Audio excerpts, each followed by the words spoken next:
नमो नमो जी शंकरा, भोलेनाथ शंकरा, जय त्रिलोक। जी सबसे पहले तो आप सभी को महाशिवरात्रि की हार्दिक शुभकामनाएं। महादेव आप सभी की मनोकामनाएं पूरी करे और आज जो लाइक करेगा सबसे पहले उनकी करेंगे। जोक सपाट। बात करते हैं हमारे काम की कि मार्केट में क्या चल रहा है, बीटीसी का नेक्स्ट मूव किधर को हो सकता है, कुछ मार्केट की इंपॉर्टेंट अपडेट्स आई है उनको देखेंगे। कुछ लोग अभी भी कमेंट करके बोल रहे हैं कि भैया थोड़े से और कॉइन सजेस्ट कर लो, स्पोर्ट में बाय करे, 20-30-40% का प्रॉफिट लेके निकल जाए कुछ ही दिनों के अंदर। तो ऐसे कॉइन्स के बारे में डिस्कस करेंगे। ये सारी चीजें ही आज के इस वीडियो का टॉपिक है। तो लेट्स स्टार्ट द वीडियो। और हाँ, टेलीग्राम को जरूर से ज्वाइन कर लेना। मार्केट की सारी इंपॉर्टेंट अपडेट सबसे पहले मैं टेलीग्राम पर शेयर करता हूं, लिंक आपको वीडियो की डिस्क्रिप्शन बॉक्स में मिल जाएगा। ओवरऑल मार्केट का हाल आप देख ही पा रहे होंगे, सारे के सारे कॉइन 7-8% तक पंप हुए। बीटीसी ने भी फिर से कोशिश करी है 25,000 के लेवल को ब्रेक करने की। बस सीधी बात आपको बता रहा हूं, मुझे अभी भी बीटीसी का मूव कहीं ना कहीं बुलिश ही दिख रहा है। मैंने आपको एक भी बार ये नहीं बोला कि यहां से बीटीसी डंप करेगा, क्रैश करेगा, यहां से वापस से नेगेटिव अपडेट्स आ रही है। कुल मिला के बात ये कि इतने दिनों से हम यही डिस्कस कर रहे हैं कि भैया बीटीसी अभी अच्छे खासे मूड में है। यहां से एक बार कंफर्मेशन मिल जाए कि बीटीसी 25,500, 600 या 800 तक जाए और वापस से 25,100 के लेवल को रीटेस्ट कर दे। बस यहां पर कंफर्मेशन मिलेगा, चाहे तो लॉन्ग ले लेना या फिर यहां पर आप मान सकते हो कि बीटीसी अब 27 से 28,000 तक जा सकता है। तो अभी जो तगड़ा रेजिस्टेंस है वो 25,100 का है। इसको ब्रेक करने के बाद में कंफर्मेशन चाहिए, ठीक है। यहां पर आपको याद हो, काफी लोगों ने मुझे कमेंट भी करा था कि 16 तारीख को कुछ नहीं होगा, कुछ नहीं होगा भाई, सारे डेटा फेल हो जाएंगे। आपने अच्छे से देखा है कि 16 तारीख के दिन बीटीसी ने और इससे पहले भी बीटीसी ने 25,000 तक का लेवल हमें दिखाया है। ये जो डेटा है कहीं ना कहीं मार्केट की एक्सपेक्टेशन से ज्यादा है, लेकिन मेरे अकॉर्डिंग तो ठीक ठाक है। मैंने आपको थोड़ा सा लेट अपडेट दी, थोड़ा सा मैं इमरजेंसी की वजह से आउटडोर था, इसलिए लेट अपडेट मैंने आपको करी। लेकिन ये डेटा पॉजिटिव था, ये मैंने आपको पहले ही बता दिया और आप देख सकते हो इसका इंपैक्ट भी हमें देखने को मिल रहा है। मार्केट 5.5% का एक्सपेक्टेशन लेके चल रहा था, लेकिन 6% का डेटा आया, पिछले डेटा से बेटर ही है, ठीक है। तो इसलिए एकदम से ये तो नहीं है ना कि सारे डेटा सही के सही आने लगे, तो कुछ ना कुछ मार्केट में हल्का फुल्का थोड़ा सा ज़्यादा डेटा आना चाहिए।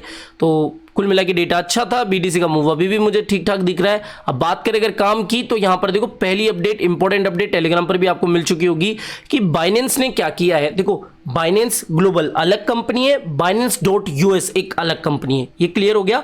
तो बाइनेंस ने ऐसा अभी इनके ऊपर एलिगेशन लगाया गया है कि बाइनेंस ने सीक्रेटली 400 मिलियन जो है वो अपने यूएस पार्टनर यानी कि Binance.US से निकाले हैं, किसी दूसरी कंपनी में ट्रांसफर करें, अभी नहीं, 2020-21 की ये बात है।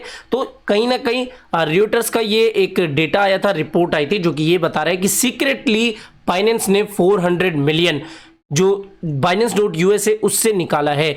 इसके बाद में एक खबर ये भी आने लगी ब्लूमबर्ग के हवाले से कि बाइनेंस जो है अपने सारे के सारे जो यूएस बेस्ड प्रोजेक्ट है उनसे पैसा निकाल रहा है, उनके साथ पार्टनरशिप तोड़ रहा है वगैरह वगैरह। लेकिन सारी बातों का खंडन करते हुए सीजे बाइनेंस ने ट्वीट के जरिए ये बताया कि ना भैया ऐसा कुछ नहीं है, ये सारे र्यूमर्स ही है, बाइनेंस अभी भी काम ढंग से कर रहा है। और यहाँ पर क्लियरली आप देख सकते हो Binance will D list US based project, यहाँ पर ये बात थी। तो इसके ऊपर सीजे ने सारे र्यूमर्स बताए कि भैया कोई डरने की जरूरत नहीं है, हम किसी भी तरीके से कोई पैसा वैसा नहीं निकाल रहे हैं, हम किसी भी तरीके से कोई कंपनी को बंद नहीं कर रहे। हालांकि इन्होंने ये भी कहा कि we pull back on some potential investment, जो बैंकरप्ट कंपनियां हैं या फिर जो दिवालिया होती हुई कंपनियां दिख रही है उनसे थोड़ा सा पैसा इन्होंने जरूर से निकाला है। यहां पर सम देके इन्होंने अपना बचाव करा है। तो बेसिकली जो भी र्यूमर्स अभी बाइनेंस से जुड़े हुए थे उनका इन्होंने खंडन करा है, ठीक है।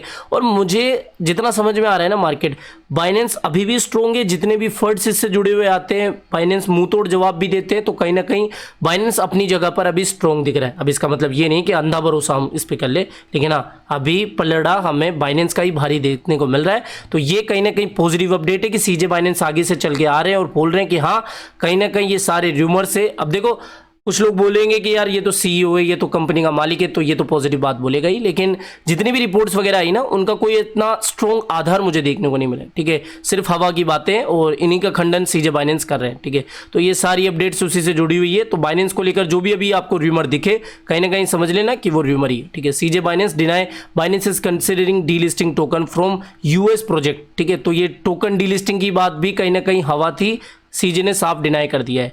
अब अगली अपडेट की बात करें, याद हो मैंने आपके साथ एक रिपोर्ट शेयर करी थी कि हांगकांग जो है जल्द ही जून से 1 जून से जो क्रिप्टो करेंसी है उसको लीगल दर्जा दे देगा। जो ट्रेडिंग है, बाइंग सेलिंग है, वो सभी लीगली हो सकती है। तो अभी यहाँ पर कोइन डेस्क वालों ने न्यूज़ एनालिसिस कराया और इसमें ये बताया गया है कि जो भी ट्वीट्स वगैरह हुए थे इस चीज़ से जुड़े हुए कि जो हांगकांग है वो क्रिप्टो करेंसी की ट्रेडिंग को लीगल कर रही है। तो ये सारे के सारे सिर्फ मिसलीडिंग इंफॉर्मेशन है। ऐसा कुछ भी जो हांगकांग की गवर्नमेंट है या फिर जो ऑफिशियल्स है उनकी तरफ से ऐसा कुछ भी कहा नहीं गया। ठीक है, तो यहाँ पर इस न्यूज़ का भी खंडन करते हुए news analysis website coin desk ने हमें सत्यता से परिचित कराया। ठीक है, ज्यादा हिंदी हो गई, तो ये वाली एक अपडेट हो गई। अगली अपडेट आईसीबी से जुड़ी हुई है। आईसीबी भैया 10-15% आपको पंप होता हुआ दिख रहा होगा। जब लोग बात नहीं कर रहे थे ना तब भी हमने 15-20 दिन, अब कुछ लोग ये भी कहेंगे 15-20 दिन पुरानी बातें कर रहे हो, लेकिन जिस समय इसको लेकर स्कैम वाली अपडेट्स आ रही थी ना, मैंने क्लियरली आपको बताया था कि स्कैम का चक्कर आप छोड़ दो भैया, ये अच्छा प्रोजेक्ट है। कहीं ना कहीं कुछ ही दिनों के बाद में आपको, और अगर आप हमारे उस वीडियो से देखोगे अभी तक ये 100% से ज्यादा रिकवर हो चुका है। तो यहाँ पर बेसिकली अभी की पंपिंग का रीजन ये है कि पोलोनिक्स एक्सचेंज काफी बड़ा एक्सचेंज है, इसके ऊपर इसकी फाइनली लिस्टिंग हो चुकी है और लिस्टिंग के बाद में आपको पता ही है कि वॉल्यूम आती ही है जनरली। तो इस वजह से अभी इसकी 10-15% की पंपिंग हमें देखने को मिल रही है। 16% अभी ये हो गया। तो आईसीबी के बारे में ये अपडेट हो गई। अगली अपडेट ये है कि भैया Gemini will qualified custodial under proposal SSC role. तो एसएससी ने कहीं ना कहीं क्वालिफाई कर दिया है। जेमिनी ट्रस्ट कंपनी को एसएससी के द्वारा अप्रूवल मिल चुका है, तो क्वालिफाई हो चुका है। एक अपडेट ये भी पॉजिटिव है, मैंने आपको आज सेकंड चैनल पर ये भी बताया था ना कि भैया अभी अप्रैल से जो रशिया है वो अपनी सीबीडीसी का पायलट प्रोग्राम लॉन्च करने वाला है। अब इसी कड़ी में जापान भी आ चुका है।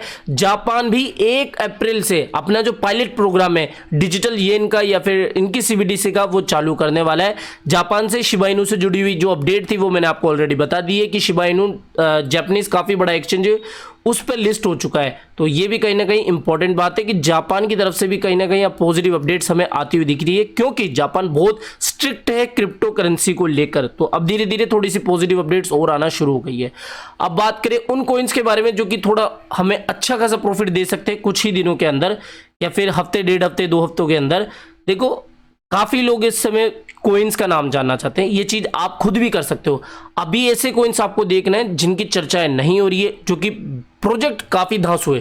फॉर एन एग्जांपल मैंने वेट का एग्जांपल आपको बताया था। वेट लगभग 30% पंप हुआ है एक हफ्ते के अंदर। हमने 12 तारीख को वीडियो करा था और आपने देखा होगा कि 30% तक ये अभी पंप हो चुका है। तो अभी उन कोइंस को आपको देखना है जो कि इसी तरीके से अच्छे प्रोजेक्ट्स है, जिनकी अभी चर्चाएं नहीं हो रही है, जो कि कहीं ना कहीं कंसोलिडेशन फेज में दिख रहे हैं, उनको आप उठा सकते हो। लाइक आप मान सकते हो एडीए अभी इतना चर्चाओं में नहीं चल रहा है, डॉज कॉइन इतना चर्चाओं में नहीं चल रहा है, इसके अलावा यहाँ पर एपी कॉइन, इसके अलावा बहुत सारे कॉइन्स है जो कि आपको देखना है। माना हो गया, माना में भी कोई बड़ा मूव अभी आता हुआ नहीं दिख रहा है। चिलीज हो गया। तो ये जो कॉइन्स अभी शांति तरीके से बैठे हुए हैं, इन कॉइन्स को अगर आप उठाओगे, इनका एनालिसिस करोगे तो कहीं ना कहीं आप यही पाओगे कि हाँ ये कहीं ना कहीं अभी थोड़े शांत बैठे हुए हैं। बीटीटी भी एक कॉइन हो गया, ई कैश भी एक कॉइन हो गया। तो ये जो कॉइन्स है ना अभी ठंडे चल रहे हैं और ये सारे पिछले बुलरन के महारथी थे, तो आपने देखा होगा इनकी सबकी परफॉर्मेंस। तो अभी इनकी शांति का आप फायदा थोड़ा उठा सकते हो। इन कॉइन्स की रिसर्च करने के बाद में आप थोड़ा थोड़ा इनमें स्पोर्ट के हिसाब से इन्वेस्ट कर सकते हो। ठीक है, और बाकी अगर आपको कॉइन्स की पूरी लिस्ट चाहिए तो नेक्स्ट वीडियो में मैं दे दूंगा, कोई चिंता की जरूरत नहीं है। ऑलरेडी मैंने आपके साथ कुछ कॉइन शेयर कर दिए, तो कुछ और शेयर कर दूंगा। तो बस आज के इस वीडियो में इतना ही था। आई होप ये सारी अपडेट्स इतनी आपको पसंद आई होगी। ज्यादा कोई बड़ी अपडेट अभी तक तो मार्केट में आई नहीं, जो भी अपडेट आएगी टेलीग्राम पर आपको मिल जाएगी। तो बस फिलहाल इस वीडियो में इतना ही। आई होप ये वीडियो आपको पसंद आया होगा। वीडियो पसंद आया हो तो डेफिनेटली वीडियो को लाइक करना है, चैनल आप ही का काम का तो चैनल को भी सब्सक्राइब करके रख लेना है। मिलते हैं जल्दी नई अपडेट के साथ। टिल देन जय हिंद, जय भारत।